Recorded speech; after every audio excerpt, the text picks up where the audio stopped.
অভ্যুত্থান পরবর্তী ১.৫ বছরে বেশিরভাগ সহিংসতায় জড়িত বিএনপির নেতাকর্মীরা।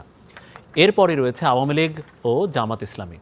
এমন গবেষণা প্রতিবেদন প্রকাশ করেছে আন্তর্জাতিক দুর্নীতি বিরোধী সংস্থা transparency international Bangladesh TIB.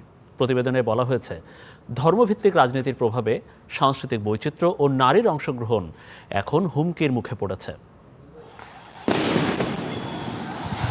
Awami League সরকার পতন ও পরবর্তী বিচার সংস্কার ও নির্বাচন ঘিরে অন্তর্বর্তী সরকারের প্রত্যাশা প্রাপ্তি নিয়ে গবেষণা প্রতিবেদন প্রকাশ করেছে আন্তর্জাতিক দুর্নীতি বিরোধী সংস্থা transparency international Bangladesh TIB. July আন্দোলনে সংঘটিত মানবতা বিরোধী অপরাধের যে বিচার, প্রতিবেদনে বলা হয়, গণ অভ্যুত্থানের পর দেশে ৬০টি রাজনৈতিক সহিংসতায় নিহত হয়েছে ১৫৮ জন।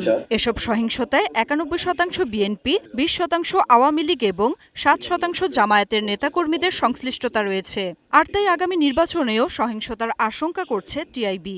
হত্যাকাণ্ডের সাথে জড়িত থাকার অভিযোগে অভিযুক্ত করে ঢালাওভাবে মামলায় সম্পৃক্ত করে আটক রাখা হয়েছে। সেই প্রক্রিয়াটা কতটুকু আসলে বিচার, সেটা দেখার বিষয়। যদি মব সন্ত্রাস যথাযথভাবে নিয়ন্ত্রিত না হয়, তাহলে অন্য যে কোনো ক্ষেত্রের মতো নির্বাচনে সেটার প্রভাব পড়তে বাধ্য। সেটা ইতিমধ্যে যে দেখা যাচ্ছে না তা নয়। টিআইবি বলছে, অন্তর্বর্তী সরকারের সফলতার চেয়ে ব্যর্থতার পাল্লা ভারী। সংস্কারের পদক্ষেপ ইতিবাচক হলেও তা বাস্তবায়ন অনেক ক্ষেত্রেই লোক দেখানো ও অকার্যকর। তো যেই বিষয়গুলি প্রত্যাশিত ছিল সেগুলো অনেক ক্ষেত্রেই সরকার চর্চা করতে ব্যর্থ। যেমন আমরা অন্য কিছু বাদ দিলেও স্বচ্ছতা চর্চাটা, জবাবদিহিমূলক, অংশগ্রহণমূলক সরকার পরিচালনা, এগুলোর ক্ষেত্রে সরকার ঘাটতি।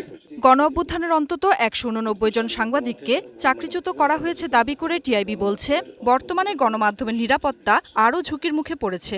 তারা গণমাধ্যমের স্বাধীনতা যখন খর্ব হয়, সেই শক্তি কিন্তু পুলকিত হয়। Nafia Farzana, star news.